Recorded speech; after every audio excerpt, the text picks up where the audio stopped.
ਜੇ ਕਿ ਨਾ ਇੱਥੇ ਮੈਨੂੰ ਦੱਸ ਦਿਓ ਜਦੋਂ ਇਹ 28-9 ਮਿੰਟ ਦੀ ਹੋਈ ਨਾ ਆਪਾਂ ਛੱਡ ਦਾਂਗੇ। ਠੀਕ ਹੈ, ਚਲੋ ਜੀ।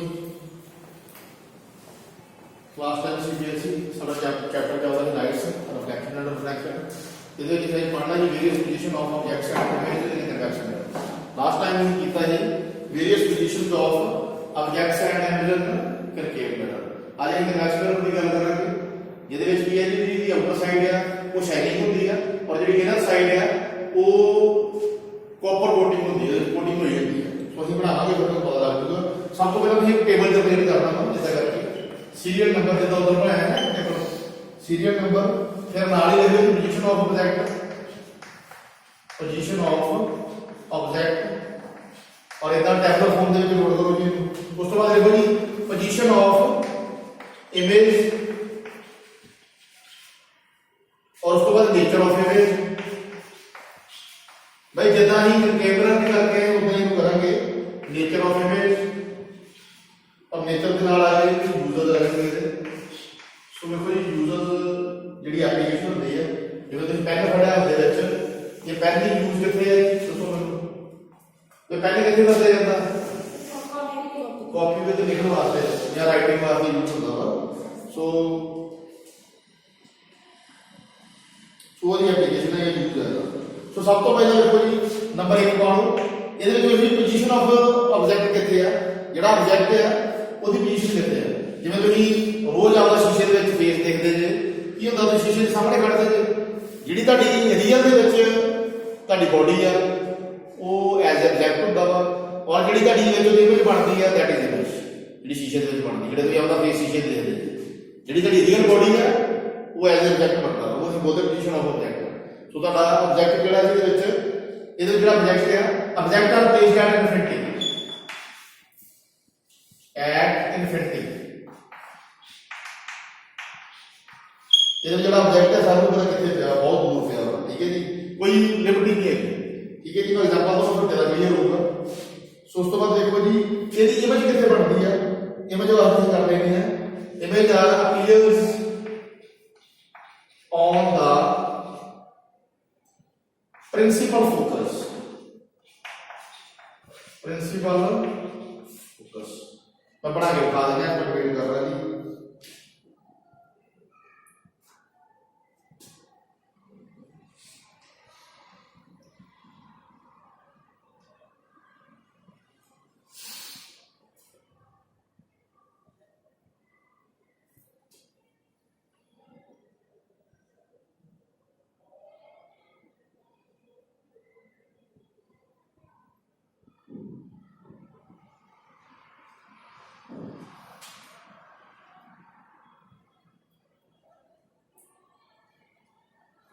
चलो जी हम बना लेते हैं। इतने सब तो पहला की है जी, मैं कन्वेक्शन मिरर बना दूंगा। देखो जी कन्वेक्शन मिरर के उल्टा होता है, ये आ वाली जी साइड है शाइनिंग होगी, ये वाली साइड जी है वो कॉपर कोटेड होगी। ठीक है जी, ये सेंटर लाइन ड्रा कर लेते हैं, that is principal axis line. और जिथे साडा लेंथ साडा मिरर और प्रिंसिपल एक्सिस लाइन जी इंटरसेक्ट कर देंगे, दैट इज पोल पॉइंट, जो P मान लेंगे। उस तो बाद इथे किदा सेंटर ऑफ कर्वेचर बना लो, इथे एक प्रिंसिपल फोकस बना लो, जो फोकल पॉइंट बना लो। ठीक है जी, उस तो बाद देखो जी ਇਹਦੇ ਜਿਹੜਾ ਸਾਡਾ ਆਬਜੈਕਟ ਹੈ, ਆਬਜੈਕਟ ਸਾਨੂੰ ਪਤਾ ਕਿੱਥੇ ਪਿਆ ਵਾ, ਇਦਾਂ ਕਰਕੇ ਲਾਈਟ ਤੇ ਹੁੰਦੀ ਪਈ ਹੈ, ਪਰ ਸਾਨੂੰ ਪਤਾ ਕਿ ਕੋਈ ਲਿਮਿਟ ਨਹੀਂ ਹੈ, ਔਰ ਇਦਾਂ ਕਰਕੇ ਕਨਵੈਕਸ਼ਨ ਮਿਰਰ ਦੇ ਨਾਲ ਟੱਚ ਕਰਦੀ ਪਈ ਹੈ। ਸੋ ਜਦੋਂ ਇਹਦੇ ਨਾਲ ਟੱਚ ਕਰੂਗੀ ਉਹਦਾ ਜਿਹੜਾ ਇਮੇਜ ਬਣੂਗਾ ਜੀ ਉਹ ਇੱਥੇ ਬਣੂਗਾ, ਇਸ ਜਗ੍ਹਾ ਤੇ ਇਮੇਜ ਬਣੂਗਾ, ਮੀਨ ਜਿੱਥੇ ਦਾ ਇਮੇਜ ਬਣਦਾ ਪਿਆ ਵਾ।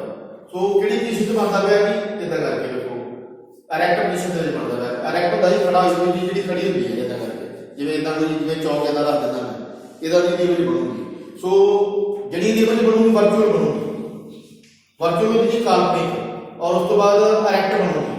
ਇਰੈਕਟ ਦੀ ਜਿਹੜੀ ਖੜੀ ਹੁੰਦੀ ਹੈ ਇਦਾਂ ਕਰਕੇ, ਐ ਕਰਕੇ ਖੜੀ ਹੁੰਦੀ ਜਿਵੇਂ ਚੌਕ ਖੜਾ ਹੋ ਜਾਂਦਾ ਵਾ। ਸੋ ਉਸ ਤੋਂ ਬਾਅਦ ਸਾਈਜ਼ ਘਟ ਜੂਗਾ, ਨਾਲ ਲਿਖ ਲਓ ਜੀ ਸਾਈਜ਼ ਜਿਹੜਾ ਵਾ ਡਿਮਿਨਿਸ਼ ਹੋ ਜੂਗਾ। ਡਿਮਿਨਿਸ਼ ਪਤਾ ਕੀ ਹੁੰਦਾ ਜੀ, ਡਿਮਿਨਿਸ਼ ਪਤਾ ਕੀ ਹੁੰਦਾ ਵਾ, ਘਟ ਜਾਣਾ, ਡਿਕਰੀਜ਼ ਹੋ ਜਾਣਾ। ਨੋਟ ਕਰ ਲਓ ਬੜਾ ਕਾਪੀ ਦੇ ਉੱਤੇ, ਸਾਈਜ਼ ਡਿਕਰੀਜ਼ ਹੋ ਜੂਗਾ। ਸੋ ਇਧਰੋਂ ਤੁਹਾਡੀ ਜਿਹੜੀ ਲਾਈਨ ਆਉਂਦੀ ਕਿੱਥੋਂ ਆਉਂਦੀ ਪਈ ਹੈ ਜੀ, ਫਰੋਮ ਆਬਜੈਕਟ, ਲਿਖਦੇ ਮੈਂ ਫਰੋਮ ऑब्जेक्ट इत्थे दी इमेज बनदी पई है और इमेज किहड़ी बनदी पई वर्चुअल बनदी वर्चुअल भी किहड़ी जी काल्पनिक जिहदी कल्पना करदे हैं और इरेक्ट भी खड़ी हुंदी है तां करके जिवें मैं लाइन मारती ऊपर ਨੂੰ उस तो बाद साइज जिहड़ा डिक्रीज हो जाता या साइज डिमिनिश्ड हो जाता उस तो बाद ਇਹਦੇ ਵਿੱਚ ਇੱਕ ਹੋਰ ਚੀਜ਼ ਹੈ ਜੀ ਆ ਨੇਚਰ ਆਫ ਇਮੇਜ ਵੈਸੇ ਮੈਂ ਲਿਖ ਦਿੱਤਾ ਵਾ ਇੱਥੇ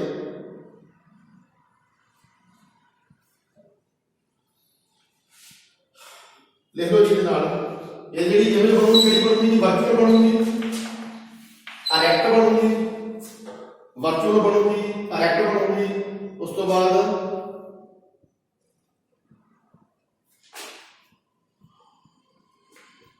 लिखो जो साइज घट जाता वा एंड एक्सट्रीमली डिमिनिश्ड ਇਹਦਾ मीनिंग ਨੂੰ ਲੈ ਲਓ ਨਾਲ एक्सट्रीमली डिमिनिश्ड ਕੀ ਹੁੰਦਾ ਜੀ ਸਾਈਜ਼ ਘਟ ਜਾਂਦਾ ਵਾ ਛੋਟਾ ਸਾਈਜ਼ ਰਹਿ ਜਾਂਦਾ ਵਾ एक्सट्रीमली डिमिनिश्ड और ਲੈ ਲਓ ਜੀ डिग्रीज ਹੁੰਦਾ ਘਟਣਾ ਠੀਕ ਹੈ ਜੀ ਉਸ ਤੋਂ ਬਾਅਦ ਇਹ ਯੂਜ਼ ਕਿੱਥੇ ਹੁੰਦਾ ਜੀ ਦੇਖੋ ਗੱਡੀਆਂ ਦੇ ਸ਼ੀਸ਼ੇ ਲੱਗੇ ਤੁਹਾਡੇ ਘਰਾਂ ਦੇ ਜਿਹੜੀ ਬਾਈਕ ਹੈਗੀ ਆ ਬਾਈਕ ਦੇ ਸ਼ੀਸ਼ਾ ਲੱਗਾ ਹੁੰਦਾ ਉਹ ਸਾਈਡ ਦੇ ਪਿੱਛੇ ਰੱਖਣ ਵਾਸਤੇ कोई एग्जांपल है ठीक है जी ऑब्जेक्ट सानू पता बड़ी दूर दूर चीज होगी थी मगर को कार जो होगी सब देखो के दिखाई दे जाती है ना वीडियो कार है ਉਹਦਾ हम डिस्टेंस नहीं पता करना और वो शीशे ਤੇ ਦਿਖਦਾ ਪਿਆ ਹੁੰਦਾ ਨਾ ਇਹਦਾ ਸੋ ਲੈ ਲਓ ਜੀ ਰੀਅਰ ਵਿਊ ਮਿਰਰ ਇਹਨੂੰ ਬੋਲਦੇ ਰੀਅਰ ਪਿਛਲਾ ਰੀਅਰ ਵਿਊ ਮਿਰਰ ਇਨ ਆਟੋਮੋਬਾਈਲਸ ਬੈਸਟ ਐਗਜ਼ਾਮਪਲ ਹੈ ਜੀ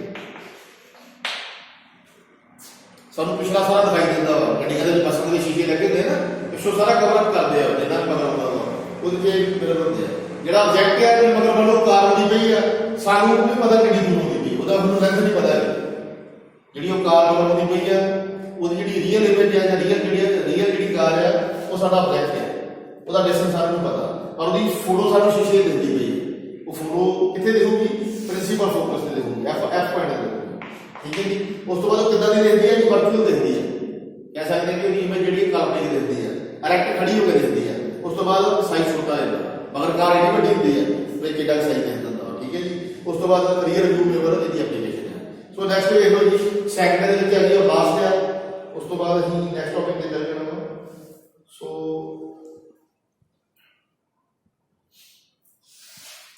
नेक्स्ट है जी से सेकंड टाइप है मैं रीड कर देता हूं ਤੁਸੀਂ ਨੰਬਰ 2 ਵਾਲੇ ਨੂੰ ਜਿੱਦਾਂ ਹੀ ਆਪਣੇ ਟੈਬਲੇਟ ਫਾਰਮ ਦੇ ਵਿੱਚ ਕਾਪੀ ਕਰਦੇ ਇਹ ਕਾਲਮ ਦੇ ਨੰਬਰ 2 ਵਾਲੇ ਲੈ ਲਓ ਸੋ ਸੀਰੀਅਲ ਨੰਬਰ 2 ਆ ਜਿਹਦੇ ਵਿੱਚ ਕੋਈ ਪੋਜੀਸ਼ਨ ਆਫ ਆਬਜੈਕਟ ਕਿਹੜੀ ਹੈ ਸਭ ਤੋਂ ਪਹਿਲੇ ਪੋਜੀਸ਼ਨ ਆਫ ਆਬਜੈਕਟ ਜਿਹੜੀ ਆ ਉਹਨੂੰ ਨੋਟ ਕਰਨਾ ਵਾ ਇਹਦੇ ਵਿੱਚ ਲਿਖੋ ਜੀ position of object between the infinity and pole between the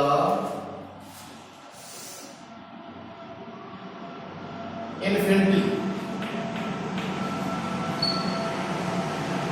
भाई infinity पता कितनी है भाई कई बार infinity पता कितनी है यदि कोई गिनती ना हो ठीक है अनगिनत कह सकते हैं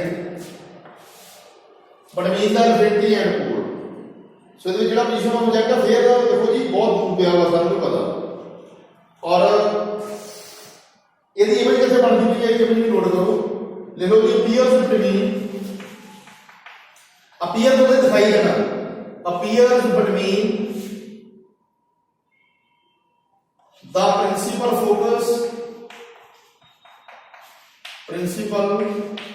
फोकस एंड पोल ठीक है जी बड़ा लिखा देना सब जगह लगे हो चुका सो सेम पहले वाला ही तरह बोले जेडी इमेज बनूगी वर्चुअल तो बाद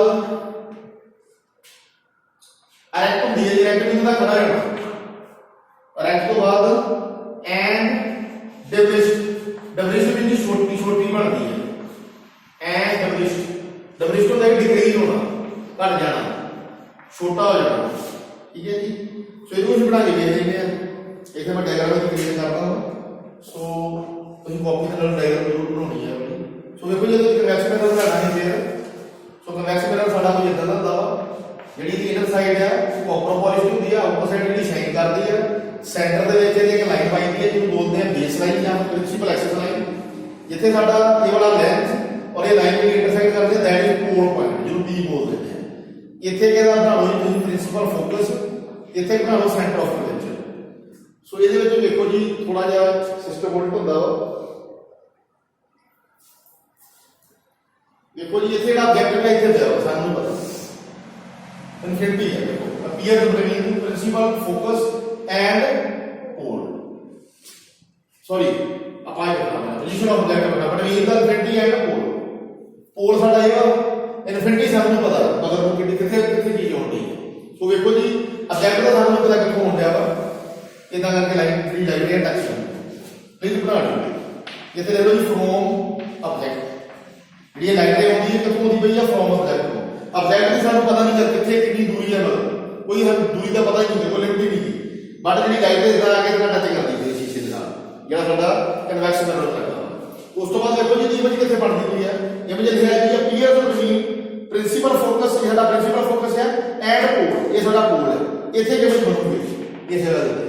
सो इथे किहदी इमेज बनदी पई है, केड़ी बनदी पई है वर्चुअल बनदी पई है। वर्चुअल मीन काल्पनिक बनदी पई है, या कह सकते हैं जी सानू कह सकते हैं कि जिहदी कल्पना कर सकते हैं। डायरेक्ट खड़ी होंदी है इदां खड़ी बनदी पई है, इदां करके नहीं बनदी पई है, खड़ी होके बनदी पई है। उस तो बाद डेफिनेशन मीन ਉਹਦਾ साइज घट हो जाता है। अगर ऑब्जेक्ट पिछे बहुत बड़ा है ਉਹਦਾ साइज भी छोटा आ जाता है। सो ਇਹਦਾ ਵੀ ਯੂਜ਼ ਦੇਖ ਲਓ, ਯੂਜ਼ ਸੇਮ ਹੀ ਹੈ ਜਿਹੜਾ ਪਿਛੇ ਵਾਲਾ ਹੋਇਆ ਦਾ। ਜਿਵੇਂ ਸਾਡੇ ਗੱਡੀ ਦੇ ਸ਼ੀਸ਼ੇ ਲੱਗੇ ਹੁੰਦੇ ਨਾ ਪਿਛੇ ਵੇਖਣ ਵਾਲੇ, ਦੇਖੋ ਮਗਰ ਕਾਰ ਆਉਂਦੀ ਹੁੰਦੀ ਆ, ਸਾਨੂੰ ਪਤਾ ਕਾਰ ਗੱਡੀ ਦੂਰ ਹੈ ਪਰ ਸ਼ੀਸ਼ੇ ਚ ਆਇਆ ਜੀ ਲੱਗੇ ਨਹੀਂ ਹੁੰਦੇ। ਕਾਰ ਦਾ ਸਾਈਜ਼ ਬਹੁਤ ਵੱਡਾ ਵਾ, ਸਾਨੂੰ ਛੋਟੀ ਹੀ ਦਿੰਦੀ ਹੈ, ਮੀਨ ਉਹਦਾ ਸਾਈਜ਼ ਜਿਹੜਾ ਡਿਮਿਨਿਸ਼ ਹੋ ਜਾਂਦਾ, ਘਟ ਜਾਂਦਾ ਸਾਈਜ਼। ਸੋ ਇਹ ਵੀ ਚੀਜ਼ ਇੱਥੇ ਨੋਟ ਕਰ ਲਓ, ਐਪਲੀਕੇਸ਼ਨ ਨੋਟ ਕਰ ਲਓ ਜੀ। Used as a rear view mirror in automobiles।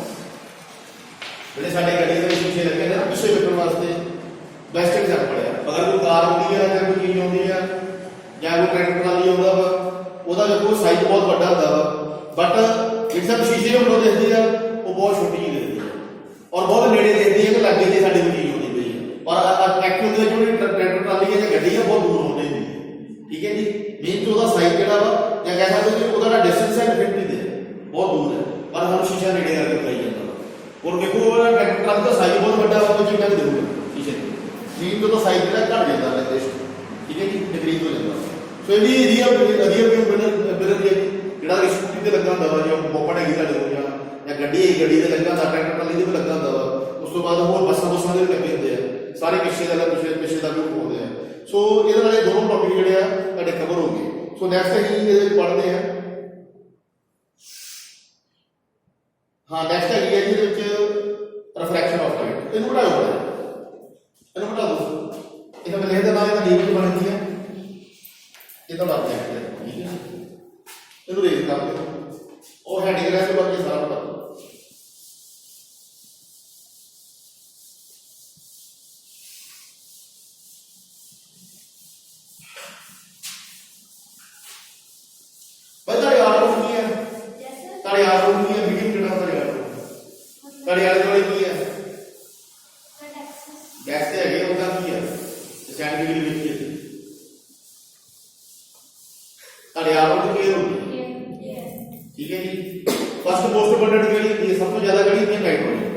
Second most abundant oxygen ਜਿਹੜੀ इनहेल करते हैं और थर्ड मोस्ट अबंडेंट आर्गन होती है।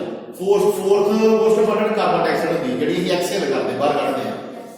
और fifth most abundant other gases होती है, ठीक है जी। अगर ਤੁਹਾਨੂੰ ਪੁੱਛੇ ਤੁਹਾਡੇ ਆਰਗਨ ਕੀ ਹੈ ਕਿਹੜਾ ਮੀਡੀਅਮ ਹੈ, ਤੁਸੀਂ ਕਿਹੜਾ 에ਅਰ ਮੀਡੀਅਮ, ठीक है जी। चलो अपन करते हैं, मैं करवा चुका पहले इस रिपीट करता हूं नंबर 32 से लेके और ये आएगा refraction of light, refraction of light. तो देखो जी पहला गल होती थी रिफ्लैक्शन ऑफ लाइट की, हुण गल होती है रिफ्रैक्शन ऑफ लाइट की। ताड़े आप लोग की किहड़ा मीडियम है, एयर है। सो एयर दे विच किहड़ी गैस आ सकती है, उन्हें दस्सिया वा। फर्स्ट मोस्ट अबंडेंट किहड़ी है जी, first most abundant nitrogen, second most abundant oxygen, third most abundant argon, फिर कार्बन डाइऑक्साइड, ठीक है जी। चलो इन्हों लिख लेंगे, पहले डेफिनेशन बड़ी नोट कर लो रिफ्रैक्शन ऑफ लाइट की। सो ये हैगी है जी the bending of light, the bending of light when it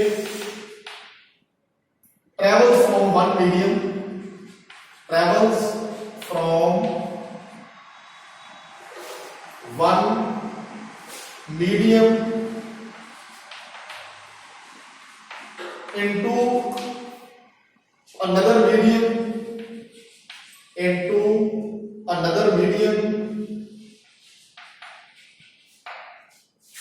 is called refraction of light. It is called refraction of light. So देखो जी ਤੁਹਾਡੇ ਘਰ ਦੇ ਵਿੱਚ ਨਾ ਕਈ ਵਾਰ ਕੀ ਹੁੰਦਾ ਵਾ ਵੱਡੀ ਪਾਣੀ ਦੀ ਬਾਲਟੀ ਭਰ ਲੈਣੀ ਹੈ, ਉਹਦੇ ਇੱਕ ਸਿੱਕਾ ਸੁੱਟ ਕੇ ਵੇਖੋ ਤੁਹਾਡੀ ਅਗਰ ਬਾਲਟੀ ਜਿਹੜੀ ਆ ਉਹਦੀ ਜਿਹੜੀ ਡੈਪਥ ਆ ਡੂੰਘਾਈ ਆ ਉਹ ਹੈਗੀ ਆ ਮੰਨ ਲਓ 3 ਮੀਟਰ, ਤੁਸੀਂ ਜੇ ਸਿੱਕਾ ਸੁੱਟਿਆ ਤਾਂ ਹੋਇਆ ਜਦੋਂ ਉੱਪਰ ਤੇ ਪਿਆ ਹੁੰਦਾ ਜਿਵੇਂ ਅੱਧੇ ਕੁ ਮੀਟਰ ਤੇ ਪਿਆ ਹੁੰਦਾ, ਪਰ ਐਕਚੁਅਲ ਦੇ ਵਿੱਚ ਬਹੁਤ ਡੂੰਘਾ ਹੁੰਦਾ ਹੈ। ਨਹੀਂ ਪੁਆਇੰਟ ਜਿਹੜੇ ਪੈਸੇ ਹੁੰਦੇ ਆਪਣੇ ਘਰੇ ਪੁਆਇੰਟ ਉਹ ਜਿਹੜਾ ਤੁਸੀਂ ਸੁੱਟ ਕੇ ਉਹਦੇ ਚ ਵੇਚ ਸਕਦੇ, ਠੀਕ ਹੈ ਸਿੱਕੇ ਵੀ ਸਿੱਕੇ ਦਾ ਕਰ ਸਕਦੇ ਜੇ, ਪਰ ਇਹ ਸਿੱਕਾ ਚਮਕਦਾ ਨਹੀਂ ਹੈ, ਉਹ ਜ਼ਿਆਦਾ ਚਮਕੂਗਾ। ਉਹ ਤੋਂ ਬਾਅਦ ਤੁਹਾਡੇ ਘਰੇ ਵਿੱਚ ਬੱਚਾ ਬਣਿਆ ਵਾਟਰ ਕੰਟੇਨਰ ਬਣਿਆ ਵਾ ਟਿਊਬਵੈਲ ਦਾ, ਉਹਦੇ ਵਿੱਚ ਪਾਣੀ ਭਰ ਕੇ ਵੀ ਵੇਚ ਸਕਦੇ, ਉਹ ਚ ਸਿੱਕਾ ਸੁੱਟ ਕੇ ਵੇਚ ਦਿਓ ਜਿਹੜਾ ਤੁਹਾਨੂੰ ਸਿੱਕਾ ਉੱਪਰ ਦੇਊਗਾ। ਕੀ ਆ ਰਿਫਰੈਕਸ਼ਨ ਆਫ ਲਾਈਟ? ਰਿਫਰੈਕਸ਼ਨ ਆਫ ਲਾਈਟ ਕਿੱਦਾਂ ਹੁੰਦੀ ਆ, ਜਿਵੇਂ ਤੁਹਾਡੇ ਆਲੇ ਦੁਆਲੇ ਕਿਹੜਾ ਮੀਡੀਅਮ ਹੈ, 에ਅਰ ਮੀਡੀਅਮ ਹੈ, ਔਰ ਉਸ ਤੋਂ ਬਾਅਦ ਜੇ ਗੱਲ ਕਰੀਏ ਵਾਟਰ ਦੀ, ਤੁਹਾਡਾ ਵਾਟਰ ਮੀਡੀਅਮ ਜਿਹੜਾ ਉਹ ਅਲੱਗ ਮੀਡੀਅਮ ਹੈ, ਠੀਕ ਹੈ ਜੀ। ਕਹਿ ਸਕਦੇ ਹਾਂ ਕਿ ਸਪੀਡ ਆਫ ਲਾਈਟ ਹੈ, speed of light in air maximum increase ਹੋ ਜਾਂਦੀ ਹੈ, ਔਰ speed of light in water decrease ਹੋ ਜਾਂਦੀ ਹੈ, ਕਿਉਂਕਿ ਜਿਹੜਾ ਵਾਟਰ ਹੈ ਆਪਟੀਕਲੀ ਡੈਂਸ ਮੀਡੀਅਮ ਹੈ, 에ਅਰ ਜਿਹੜੀ ਹੈ ਆਪਟੀਕਲੀ ਰੇਅਰ ਮੀਡੀਅਮ ਹੈ। 에ਅਰ ਦੀ ਡੈਂਸਿਟੀ ਘੱਟ ਹੁੰਦੀ ਹੈ, ਵਾਟਰ ਦੀ ਡੈਂਸਿਟੀ ਜ਼ਿਆਦਾ ਹੁੰਦੀ ਹੈ। ਇਹ ਤਾਂ ਹੋਰ ਵੀ ਮੀਡੀਅਮ ਹੈਗੇ ਜਿਹਨਾਂ ਦੀ ਡੈਂਸਿਟੀ ਜ਼ਿਆਦਾ ਹੁੰਦੀ, ਜਿਵੇਂ ਗਲਾਸ ਦੀ ਗੱਲ ਕਰ ਲਓ, ਕੈਰੋਸਿਨ ਦੀ ਗੱਲ ਕਰ ਲਓ, ਮਿਲਕ ਦੀ ਗੱਲ ਕਰ ਲਓ, ਉਸ ਤੋਂ ਬਾਅਦ ਕਰੀਮ ਦੀ ਗੱਲ ਕਰ ਲਓ, ਹੋਰ ਬਹੁਤ ਸਾਰੇ ਆਇਲ ਵਗੈਰਾ ਹੁੰਦੇ ਜਿਹਨਾਂ ਦੇ ਵਿੱਚ ਜਿਹੜੀ ਡੈਂਸਿਟੀ ਜ਼ਿਆਦਾ ਹੁੰਦੀ ਹੈ। ਚਲੋ ਆਪਾਂ ਗੱਲ ਕਰਦੇ ਹਾਂ ਜੀ ਇਹਦੇ ਬਾਰੇ ਡਾਇਗਰਾਮ ਬਣਾ ਕੇ ਲਿਖਦੇ ਪਹਿਲਾਂ। ਚਲੋ ਜੀ ਇਹਦੇ ਵਿੱਚ ਉਹ ਇੱਕ ਕੰਟੇਨਰ ਨੂੰ ਲੈ ਜਾ ਕਰਕੇ ਕੰਟੇਨਰ ਤੇ ਲਿਆਵਾ, ਠੀਕ ਹੈ ਜੀ। ਸੋ ਅਗਰ ਤੁਹਾਨੂੰ ਪੁੱਛੇ ਕੰਟੇਨਰ ਦੇ ਆਕਾਰ ਕਿਹੜਾ ਕਿਹੜਾ ਦੇ ਆਕਾਰ ਕਿਹੜਾ ਮੀਡੀਅਮ ਹੈ, ਇਹਦੇ ਆਕਾਰ ਦੀ ਹੋਊਗੀ ਇਹ ਦੀ ਹੋਊਗੀ, ਤੇ ਇੱਥੇ ਇਹ ਦੇਖੋ ਇੱਥੇ ਆਕਾਰ ਦੀ ਇਹ ਮੀਡੀਅਮ ਹੈ, ਇਹਦੇ ਵਿੱਚ ਮੰਨ ਲਓ ਵਾਟਰ ਭਰਿਆ ਹੈ, ਇਹਦੇ ਵਿੱਚ ਵਾਟਰ ਮੀਡੀਅਮ ਹੈ, ਇਹਦੇ ਵਿੱਚ ਵਾਟਰ ਮੀਡੀਅਮ ਹੈ। ਸੋ ਦੇਖੋ ਜਿਹੜਾ 에ਅਰ ਹੈ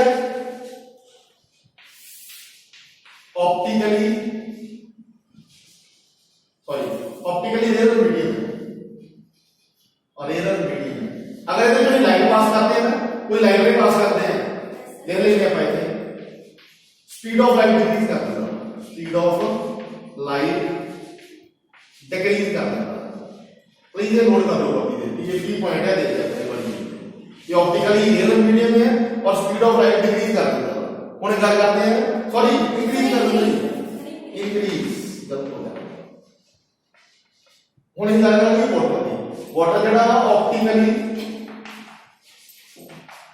ਡੈਂਸਰ ਮੀਡੀਅਮ, ਡੈਂਸਰ ਦੀ ਡੈਂਸਿਟੀ ਜ਼ਿਆਦਾ ਭਾਰਾ ਵਾ, ਪਾਣੀ ਦੇ ਨੂੰ ਤੋੜ ਕੇ ਵੇਖੋਗੇ ਨਾ 에ਅਰ ਜਿਹੜੀ ਆ ਹਲਕੀ ਹੁੰਦੀ ਆ, ਵਾਟਰ ਜਿਹੜਾ ਭਾਰਾ ਹੋਊਗਾ, ਆਪਟੀਕਲੀ ਡੈਂਸਰ ਮੀਡੀਅਮ। ਸੋ ਵੇਖੋ ਜੀ ਆਪਟੀਕਲੀ ਡੈਂਸਰ ਆ ਤੇ ਕੀ ਹੋਊਗਾ, ਸਪੀਡ ਆਫ ਲਾਈਟ ਡਿਕਰੀਜ਼ ਕਰੂਗਾ, ਡਿਕਰੀਜ਼ ਕਰੂਗਾ, ਇਹ ਸਪੀਡ ਆਫ ਲਾਈਟ ਜਿਹੜੀ ਆ ਉਹਨੂੰ ਡਿਕਰੀਜ਼ ਕਰ ਦੂਗਾ। तो स्पीड ऑफ लाइट की डिक्रीज कर, ठीक है जी। दो गल्लां में ये नोट रखनी है ਇਹਦੇ ਵਿੱਚ। ਉਸ ਤੋਂ ਬਾਅਦ ਅਸੀਂ ਇੱਥੇ ਤੋਂ ਅੱਗੇ ਕਹਿ ਸਕਦੇ ਹਾਂ, ਥੋੜੀ ਸਰਚ ਕਰ ਲੈਣੇ ਦੇ ਉੱਤੇ ਕਿ ਜਿਹੜਾ ਇਹ ਮੈਂ ਇੱਕ ਕੰਟੇਨਰ ਤੇ ਆਇਆ ਉੱਥੇ ਮੈਂ ਵਾਟਰ ਭਰਿਆ ਆ, ਬਟ ਇਹਦੇ ਆਰਮ ਕੀ ਹੈ, ਇਹ ਵਾਲੇ ਦੀ ਉੱਤੇ, ਠੀਕ ਹੈ ਜੀ। ਸੋ ਦੇਖੋ ਇਹਦੇ ਵਿੱਚ ਨਾਰਮਲ ਲਾਈਨ ਬਣਾ ਕਰਨੀ ਹੈ, ਜਿਹੜੀ ਨਾਰਮਲ ਲਾਈਨ ਹੈ ਇਹਦੇ ਨਾਲ 90 ਡਿਗਰੀ ਐਂਗਲ ਕ੍ਰੀਏਟ ਹੋਊਗਾ, परपेंडिकुलर लाइन क੍ਰੀਏਟ ਹੋਊਗੀ ਜਾਂ ਨਾਰਮਲ ਲਾਈਨ ਕ੍ਰੀਏਟ ਹੋਊਗੀ। और देखो देखो जी ये दोनों चीजें मिलती हैं, ਇੱਥੇ ये वाला पॉइंट है, ऐसा पॉइंट है, ये इधर पे मैंने लिखा कि एयर मीडियम है, अंदर पे मैंने लिखा कि वाटर मीडियम है। इनको बोलते हैं पॉइंट ऑफ इंसिडेंस, देखो जी पॉइंट ऑफ इंसिडेंस, ठीक है जी। इंसिडेंस पॉइंट से की पॉइंट तक लिखा जी, अगर बाहर के पासे में एयर मीडियम है, अंदर के पासे में तो वाटर मीडियम है, ठीक है जी। ये चीज कहते रखनी है। उस तो बाद देखो जी कोई एग्जैक्ट है, ये वाला सारे को कोई इफेक्ट है देखो जी इथों कोई लाइट रे ट्रैवल करती पई है, इथों कोई लाइट रे ट्रैवल करती पई है और पॉइंट ऑफ इंसिडेंट तो जाके मिलती पई है और नॉर्मल ਜਿਹੜੀ नॉर्मल लाइन है ਉਹਦੇ ਨਾਲ एंगल ਬਣਦੀ ਪਈ है I, that is angle of incidence. ठीक है जी, और कह सकते हैं it's away from normal line, ਜਿਹੜੀ नॉर्मल लाइन ਉਹ दूर चलती पई है। कह सकते हैं कि एंगल ਜਿਹੜਾ ਬਣਦਾ ਪਿਆ 70 डिग्री ਬਣਦਾ ਪਿਆ, ਇਹ ਵਾਲਾ एंगल ਜਿਹੜਾ ਬਣਦਾ ਪਿਆ, ਇਹ ਵਾਲੀ नॉर्मल लाइन और ਇਹ ਵਾਲੀ इंसिडेंस लाइन ਦੇ ਵਿੱਚ। सो उस तो बाद देखो ये पॉइंट का पॉइंट ऑफ इंसिडेंस है, थोड़ा मीडियम चेंज हो गया, इस जगह से जो है थोड़ा मीडियम ਜਿਹੜਾ ਵਾ चेंज हो गया, ਕਿਹੜਾ ਹੋ ਗਿਆ ਜੀ, ਇਹ ਤੋਂ ਫੋਟੋ ਹੋ ਗਿਆ। ਸੋ ਇੱਥੇ ਸਪੀਡ ਆਫ ਲਾਈਟ ਜ਼ਿਆਦਾ ਹੈ ਕਿਉਂਕਿ ਇੱਥੇ ਰੇਅਰ ਮੀਡੀਅਮ ਹੈ, ਸਪੀਡ ਆਫ ਲਾਈਟ ਜ਼ਿਆਦਾ ਹੁੰਦੀ ਹੈ, ਬਟ ਵਾਟਰ ਦੇ ਵਿੱਚ ਕੀ ਹੋਊਗਾ ਜੀ, ਸਪੀਡ ਆਫ ਲਾਈਟ ਘਟ ਜਾਣੀ ਹੈ। ਸੋ ਜਦੋਂ ਸਪੀਡ ਆਫ ਲਾਈਟ ਘਟ ਗਈ ਇਹ ਲਾਈਟ ਇਦਾਂ ਟਰੈਵਲ ਕਰਨਾ ਸ਼ੁਰੂ ਹੋ ਜਾਊਗੀ। ਕਹਿ ਸਕਦੇ ਹਾਂ it is back to water over ਜਿੱਥੇ ਅਗਰ 70 ਡਿਗਰੀ ਬਣਦਾ ਹੈ ਕਿੱਥੇ ਵਾਲਾ ਐਂਗਲ मान लो 40 डिग्री हो गया। ठीक है जी, और जिथे आई एंगल बनता है इथे r that is the refracted axis. ठीक है जी, उस तो बाद अगे फिर देखो जी ये जिथे भी लाइन मैच करूगी मतलब इथे मैच करेगी that is point of incidence. फिर इथे नॉर्मल लाइन ड्रा कर लेनी, फिर ये वाला पॉइंट ऑफ इंसिडेंस है ਇਹਦੇ ਅੰਦਰਲੇ ਪਾਸੇ ਦੇਖੋਗੇ ਤੇ ਵਾਟਰ ਮੀਡੀਅਮ ਹੈ, ਬਾਹਰ ਦੇਖੋਗੇ ਤੇ ਫੇਰ ਇਹ।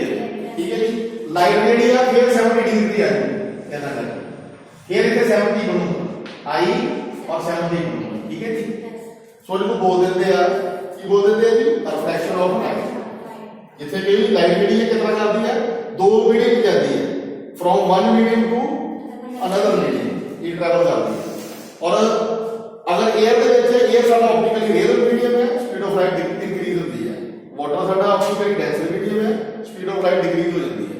ਪਰ ਆਪਟੀਕਲੀ ਡੈਂਸ ਹੋਰ ਵੀ ਮੀਡੀਅਮ ਹੁੰਦੇ, ਜਿਵੇਂ ਗਲਾਸ ਦੀ ਗੱਲ ਕੀਤੀ ਹੈ, ਗਲਾਸ ਦਾ ਲੈਂਸ ਦੀ ਗੱਲ ਕਰੋ, ਲੈਂਸ ਹੁੰਦੇ ਸਾਡੇ ਘਰਾਂ ਦੇ ਵਿੱਚ, ਆ ਗਲਾਸ ਦੀ ਗੱਲ ਕਰ ਸਕਦੇ ਜੀ। ਉਸ ਤੋਂ ਬਾਅਦ ਜਿਹੜੀ ਅੱਖਾਂ ਦੀ ਚੈਨਕ ਹੁੰਦੀ ਐਨਕ ਦੀ ਗੱਲ ਕਰ ਸਕਦੇ ਜੀ, ਵਾਟਰ ਦੀ ਗੱਲ ਕਰ ਸਕਦੇ ਜੀ, ਕੈਰੋਸਿਨ ਦੀ ਗੱਲ ਕਰ ਸਕਦੇ ਜੀ, ਡੀਜ਼ਲ ਦੀ ਗੱਲ ਕਰ ਸਕਦੇ, ਪੈਟਰੋਲ ਦੀ ਗੱਲ ਕਰ ਸਕਦੇ ਜੀ, ਹੋਰ ਵੀ ਬਹੁਤ ਸਾਰੇ ਮਟੀਰੀਅਲ ਜਿਹਨਾਂ ਦੇ ਵਿੱਚ ਜਿਹੜੀ ਕੀ ਆ ਜਿਹੜੀ ਆਪਟੀਕਲੀ ਡੈਂਸਰ ਹੁੰਦੇ, ਬਹੁਤ ਸਾਰੇ ਕੈਮੀਕਲਸ ਦੀ ਗੱਲ ਵੀ ਹੋ ਜਾਂਦੀ ਹੈ।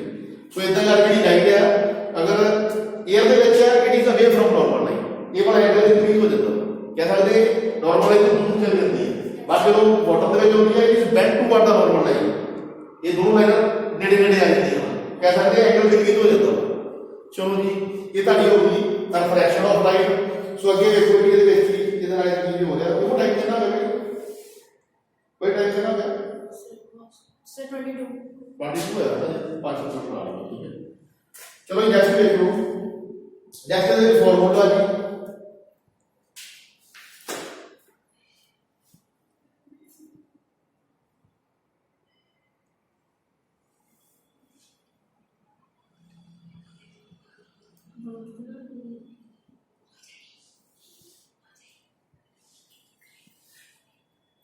ਇਹਨੂੰ ਬੜੀ ਕਰਨਾ ਯਾਰ, ਡਾਇਗਰਾਮ ਹੋਣਾ ਬੜੀ ਜਾ ਤੋਂ ਗੁਜ਼ਾਰ ਨਹੀਂ ਆਪਾਂ ਇੱਧਰ ਚਲਾਉਣਾ। ਸੋ ਨੈਕਸਟ ਪੁਆਇੰਟ ਨੋਟ ਕਰੋ ਜੀ, ਸਾਡੀ 3 ਨੰਬਰ ਦੇ ਵਿੱਚ ਉਹਦਾ ਸਾਡੀ 3 ਨੰਬਰ ਪੁਆਇੰਟ ਹੈ, ਇਹਦੇ ਵਿੱਚ ਦੇਖੋ ਕੀ ਆ ਜਾਊਗਾ, ਫਾਰਮੂਲਾ ਦੇ ਵਿੱਚ m और ये देखो जी ਇਹਨੂੰ ਬੋਲਦੇ ਆ speed of light in vacuum, speed of light in vacuum. क्योंकि बदल निकले हो ना तो मिट्टी को दो पहला लाइट देखती है, बाई टाइम नहीं देखता बाद में आवाज आती है, नी स्पीड ऑफ लाइट बड़ी ज्यादा आती है क्योंकि बदला दे आटो बेटा मीडियम है, बदला दे आटो एयर ही है, बदला दे आटो एयर है। तो स्पीड ऑफ लाइट जी वैक्यूम के एयर के ज्यादा होती है और किसी होर मीडियम के घट होती है। चलो जब ऐसे आए देते सो देखो speed of light in vacuum divided by speed of light in any medium। any medium की आ सकता जी, any medium ਦੇ ਵਿੱਚ ਤੁਹਾਡਾ ਵਾਟਰ ਵੀ ਆ ਸਕਦਾ ਜੀ, ਗਲਾਸ ਵੀ ਆ ਸਕਦਾ ਜੀ, ਗਲਾਸ ਤੋਂ ਬਾਅਦ ਕੈਰੋਸਿਨ ਆਇਲ ਵੀ ਆ ਸਕਦਾ ਜੀ। ਠੀਕ ਹੈ ਜੀ, ਡੀਜ਼ਲ ਵਗੈਰਾ ਜੋ ਮਰਜ਼ੀ ਵੀ ਦੇ ਸਕਦੇ ਹੈਗੇ, ਹੋਰ ਤੁਹਾਡੇ ਉਹਦੇ ਵਿੱਚ ਦਿੱਤੇ ਹੋਣਗੇ, ਬੁੱਕ ਦੇ ਵਿੱਚ ਤੁਹਾਡੇ ਵੀਡੀਓ ਹੋਰ ਵੀ ਦਿੱਤੇ ਹੋਣਗੇ। ਸੋ ਇਹ ਮੀਡੀਅਮ ਆ ਸਕਦਾ ਹੈ। तो ये एनीथिंग दिया जी, ये दी रिफ्रैक्टिव इंडेक्स, ये जो बनाया है बोलते हैं रिफ्रैक्टिव इंडेक्स, ये कोई एम नोट कर देंगे, ये बुक में जो होना भी हो सकता है बट है रिफ्रैक्टिव इंडेक्स 33 नंबर पे नोट कर दो रिफ्रैक्टिव इंडेक्स। ਇਹਦਾ ਫਾਰਮੂਲਾ ਦਾ speed of light in vacuum ਔਰ speed of light in medium. ਦੇਖੋ ਜੀ ਜਿਹੜਾ speed of light in vacuum ਹੈ ਉਹਨੂੰ ਬਹੁਤ ਸਾਰੇ ਬੁੱਕਸ ਦੇ ਵਿੱਚ c ਨਾਲ ਨੋਟ ਕੀਤਾ ਜਾਂਦਾ ਔਰ ਜਿਹੜਾ speed of light in medium ਹੈ ਇਹਨੂੰ v ਨਾਲ ਨੋਟ ਕੀਤਾ ਜਾਂਦਾ। ਕਹਿ ਸਕਦੇ ਆ n c v। c ਹੁੰਦੀ ਹੈ speed of light in vacuum और नीचे आ गया speed of light in any medium. केड़ा मीडियम वाटर भी हो सकता है, ग्लास भी हो सकता है, केरोसिन भी हो सकता है, एनी अदर एक्सेट्रा। ठीक है जी, कोई और भी हो सकता है। तो speed of light in air जी होती है 3.00 10 की power 8 metre per second square, sorry second. इतनी की स्पीड होती है स्पीड ऑफ लाइट। न्यूमेरिकल जल्दी लेके जाते हैं तो ਤੁਹਾਨੂੰ ਇਹਦੇ ਵਿੱਚ न्यूमेरिकल ਹੋਊਗਾ ਤੇ ਤੁਹਾਨੂੰ ਪਤਾ ਲੱਗ ਜਾਊਗਾ ਕੀ ਚੀਜ਼ ਹੁੰਦੀ ਹੈ।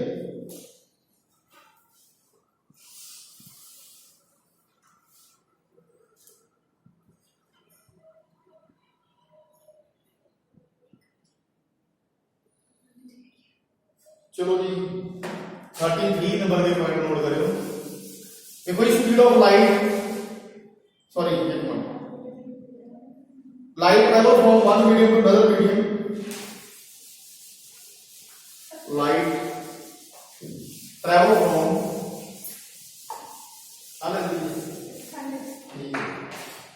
नोट कर लो, ये बड़ी चीज एक लाइन है।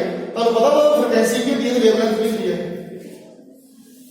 फ्रीक्वेंसी वेवलेंथ पता की होती है?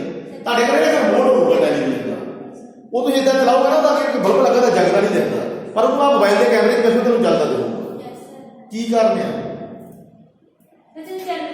ਦੇਖੋ ਜੀ ਇੱਕ ਮਿੰਟ, ਤੁਹਾਡੇ ਲਾਗੇ ਆਤਮਾਵਾਂ ਹੁੰਦੀਆਂ, ਤੁਹਾਨੂੰ ਸਾਰੇ ਕਲਰ ਦਿਖਦੇ ਪਏ ਇੱਥੇ ਕਮਰੇ ਦੇ ਵਿੱਚ, ਕਈ ਕਲਰ ਨਹੀਂ ਦਿਖਦੇ ਪਏ। ਕਿਉਂ ਨਹੀਂ ਦਿਖਦੇ ਪਏ? ਅੱਜ ਕੋਲ ਨਾ ਦੇਖੋ ਸਾਡੇ ਕੋਲ ਪ੍ਰਿਜ਼ਮ ਹੁੰਦਾ ਵਾ, ਪ੍ਰਿਜ਼ਮ ਦੇ ਵਿੱਚ ਅਸੀਂ ਅਗਰ ਵਾਈਟ ਲਾਈਟ ਜਿਹੜੀ ਪਾਸ ਕਰਦੇ ਆ ਨਾ, वाइट लाइट पास करते हैं तो 7 कलर में कन्वर्ट होती है। इतना VIPGYOR in the people blue, violet, indigo, blue, green, yellow, orange, red। ਜਿਹੜਾ वायलेट है ਇਹਦੀ ਹੁੰਦੀ ਹੈ ਜੀ ਹਾਈ ਫ੍ਰੀਕੁਐਂਸੀ, ਹਾਈ ਫ੍ਰੀਕੁਐਂਸੀ ਹੁੰਦੀ ਹੈ, लो वेवलेंथ ਹੁੰਦੀ ਹੈ। ਜਿਹੜਾ ਰੈੱਡ ਹੈ ਇਹਦੀ ਹਾਈ वेवलेंथ ਹੁੰਦੀ ਹੈ, फर्क एक मर्जी में बदलते हैं, हाई वेवलेंथ होती है, लो फ्रीक्वेंसी होती है। तुम कदे दूर जाते ना रेड कलर तो दूर देख पैदा, रेड कलर ਜਿਹੜਾ दूर देख पैदा, क्यों देख पैदा? वेवलेंथ ज्यादा, फ्रीक्वेंसी घट है। अगर फ्रीक्वेंसी ज्यादा होती ਅਸੀਂ देख नहीं पावांगे। ਸਾਡੇ ਲਾਗੇ ਆਤਮਾਵਾਂ ਦੁਨੀਆ ਭਰ ਦੀਆਂ ਕੁੱਤਿਆਂ ਨੂੰ ਦੇਖ ਪੈਂਦੀ, ਸਾਨੂੰ ਨਹੀਂ ਦਿਖਦੀ ਕਿਉਂ? ਜਿਹੜੀ ਆਤਮਾਵਾਂ ਉਹਨਾਂ ਦੀ ਫ੍ਰੀਕੁਐਂਸੀ ਬਹੁਤ ਜ਼ਿਆਦਾ, ਸਾਡੀ ਆਈ ਤੇ ਡਿਟੈਕਟ ਨਹੀਂ ਕਰਦੀਆਂ, ਪਕੜ ਨਹੀਂ ਪਾਉਂਦੀਆਂ। ਜਿਵੇਂ ਤੁਹਾਡੇ ਕੋਲ ਰਿਮੋਟ ਆ, ਆਹ ਤੋਂ ਬਲਬ ਜਗਦਾ ਪਿਆ ਪਰ ਦਰਦਾ ਦੋਹੇ ਨਹੀਂ ਦਿੰਦਾ, ਪਰ ਉਹਨੂੰ ਕੈਮਰੇ 'ਚ ਕਰਕੇ ਦੇਖੋ, ਕੈਮਰੇ ਦੀ ਕੈਪੈਸਿਟੀ ਹੈਗੀ ਆ ਉਹਨੂੰ ਫੜਨ ਦੀ, ਪਰ ਤੁਹਾਡੀ ਕੈਪੈਸਿਟੀ ਨਹੀਂ ਹੈਗੀ। ਤੁਹਾਡੀ ਆਈਸ ਨਹੀਂ ਪਕੜ ਸਕਦੀ। ਚੈੱਕ ਕਰ ਲਓ ਜਾ ਕੇ ਬੇਸ਼ੱਕ, ਤੁਹਾਨੂੰ ਸਾਰੀਆਂ ਲਾਈਟਸ ਨਹੀਂ ਦਿਖਦੀਆਂ ਪਈਆਂ, ਤੁਹਾਨੂੰ ਸਿਰਫ ਇਹ ਕਲਰ ਦਿਖਦੇ ਪਏ ਜਿਹੜੇ ਪ੍ਰਿਜ਼ਮ ਦੇ ਵਿੱਚ ਹੁੰਦੇ ਪਏ, ਜਿਹੜੇ ਪ੍ਰਿਜ਼ਮ ਦੇ ਵਿੱਚੋਂ ਕਲਰ ਪਾਸ ਹੋ ਜਾਂਦੇ ਪਏ, ਤੁਹਾਡੀਆਂ ਇਹ ਆਈਸ ਨੂੰ ਪਕੜਦੀਆਂ ਪਈਆਂ ਕਿਉਂਕਿ ਇਹ ਤੁਹਾਡੀ ਰੇਂਜ ਦੇ ਵਿੱਚ ਹੈ, ਇਹ ਫ੍ਰੀਕੁਐਂਸੀ ਤੁਹਾਨੂੰ ਦਿਖਦੀ ਪਈ ਹੈ। ਇਹ ਤੋਂ ਜ਼ਿਆਦਾ ਫ੍ਰੀਕੁਐਂਸੀ ਤੁਹਾਨੂੰ ਨਹੀਂ ਦਿਖਦੀ। ਜਿਵੇਂ ਉਹ ਤੁਹਾਡੇ ਘਰੇ ਰਿਮੋਟ ਆ, ਜਿਹੜੀ ਉਹ ਲਾਈਟ ਦੀ ਫ੍ਰੀਕੁਐਂਸੀ ਜ਼ਿਆਦਾ ਹੁੰਦੀ ਹੈ, ਤੁਹਾਡੀ ਆਈਸ ਨੂੰ ਪਕੜ ਨਹੀਂ ਪਾਉਂਦੀ, ਕੈਮਰਾ ਪਕੜ ਲੈਂਦਾ, ਕੈਮਰੇ ਦੀ ਕੈਪੈਸਿਟੀ ਹੈ। ਪਲੀਜ਼ ਇਹ ਕਰਕੇ ਵੇਖੋ ਜਾ ਕੇ, ਠੀਕ ਹੈ ਜੀ। ਸੋ ਤੁਹਾਡੇ ਲਾਗੇ ਆਤਮਾਵਾਂ ਹੁੰਦੀਆਂ ਪਰ ਸਾਨੂੰ ਦਿਖਾਈ ਨਹੀਂ ਦਿੰਦੀਆਂ, ਸਾਊਂਡ ਹੁੰਦੀਆਂ ਉਹ ਸਾਨੂੰ ਦਿਖਾਈ ਦਿੰਦੀ ਕਿਉਂਕਿ ਉਹਨਾਂ ਦੀ ਫ੍ਰੀਕੁਐਂਸੀ ਜ਼ਿਆਦਾ, ਸਾਡੀ ਫ੍ਰੀਕੁਐਂਸੀ ਘੱਟ ਹੈ। ਸਾਡੀ ਕੈਪੈਸਿਟੀ ਨਹੀਂ ਹੈਗੀ ਆਈਸ ਦੀ ਕਿਸੇ ਨੂੰ ਪਕੜਨੀ, ਡਿਟੈਕਟ ਕਰਨੀ, ਠੀਕ ਹੈ ਜੀ। ਪਰ ਜਿਹੜੀਆਂ ਮਸ਼ੀਨ 'ਚ ਕੋਈ ਇਹੋ ਜਿਹੇ ਇੰਸਟਰੂਮੈਂਟ ਜਿਹੜੇ ਪਕੜ ਲੈਂਦੇ ਆ, ਠੀਕ ਹੈ ਜੀ। ਚਲੋ ਛੱਡੋ ਵਟਐਵਰ, ਕੋਈ ਗੱਲ ਨਹੀਂ ਜੀ, ਤੁਹਾਨੂੰ ਸਿਰਫ ਮੈਂ ਦੱਸਿਆ। ਦੇਖੋ ਜੀ ਜਿਹੜੀ ਰੈੱਡ ਲਾਈਟ ਹੈ ਉਹ ਹਾਈ ਵੇਵਲੈਂਥ ਹੁੰਦੀ, ਦੂਰੋਂ ਦਿਖ ਪੈਂਦੀ ਸਾਨੂੰ, ਬਟ ਫ੍ਰੀਕੁਐਂਸੀ ਜਿਹੜੀ ਆ ਇਹਦੀ ਫ੍ਰੀਕੁਐਂਸੀ ਹਾਈ ਹੁੰਦੀ ਆ, ਲੋ ਵੇਵਲੈਂਥ, ਇਹਦੀ ਵੇਵਲੈਂਥ ਜ਼ਿਆਦਾ ਹੁੰਦੀ ਆ, ਫ੍ਰੀਕੁਐਂਸੀ ਘੱਟ। ਬੈਸਟ ਐਗਜ਼ਾਮਪਲ ਰਿਮੋਟ ਵਾਲੀ ਲੈ ਸਕਦੇ ਜੇ, ਹੋਰ ਐਨੀ ਅਦਰ ਬਹੁਤ ਸਾਰੇ ਐਗਜ਼ਾਮਪਲਸ ਹੈ। ਸੋ ਇਹ ਕਲਰ ਜਿਹੜੇ ਸਾਡੇ ਵਾਸਤੇ ਵਿਜ਼ੀਬਲ ਹੁੰਦੇ ਆ ਲੱਗ ਰਿਹਾ ਹੁੰਦਾ 5 ਮਿੰਟ ਉਹ ਤੋਂ ਬਾਅਦ ਠੀਕ ਕਰਦਾ। ਸੋ ਦੇਖੋ ਜੀ ਉਸ ਤੋਂ ਬਾਅਦ ਇਹ ਵਾਲੀ ਚੀਜ਼ ਹੁੰਦੀ ਹੈ। ਸੋ ਦੇਖੋ ਜੀ अगर ज्यादा फ्रीक्वेंसी कोई लाइट सानू नहीं देगी, ज्यादा वेवलेंथ होगी सानू दूर देखो, जिवें रेड कलर देखदा। सो ये चीज नोट कर लो। आ दो लाइन जल्दी जल्दी नोट करो। 34 नंबर नोट करो जी। As light travel from, as 34 number है, as light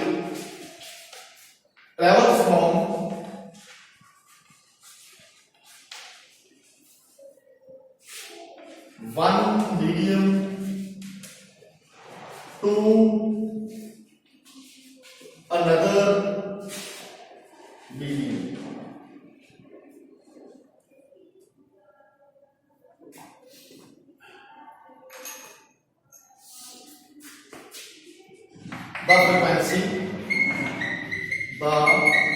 frequency of light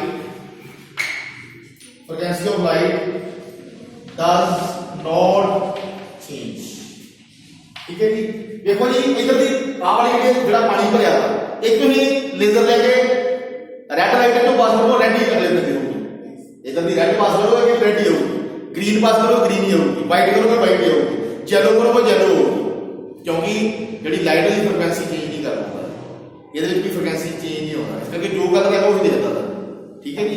अगर वाइट कलर तो वाइट आऊगा, रैड लाइट पास करो तो वो आऊगी। तुम ना कितने जाओ फाउंटेन के हजूर साहब जाओ, उत्थे फाउंटेन लगे लाइटा जगदियां बच्चों फुहारे चलते लाइटा जगदियां जाके पैलस के देखा रात के समय ब्याह जाते हैं ना, देखो फुहारे चलते हैं लाइटा चलती होंगे उसे देखो एयर मीडियम भी है वाटर मीडियम भी है।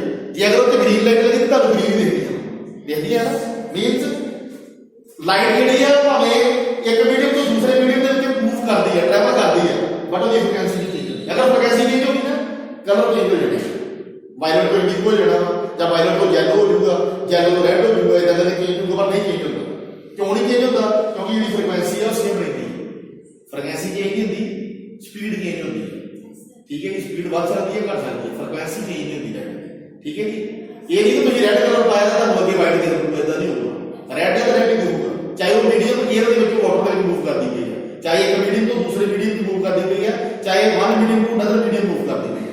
एक पॉइंट टेस्ट लिख लो खत्म हो जाएगी। सर 32 भी हो गया, 32 चलो ठीक है, थैंक यू जी।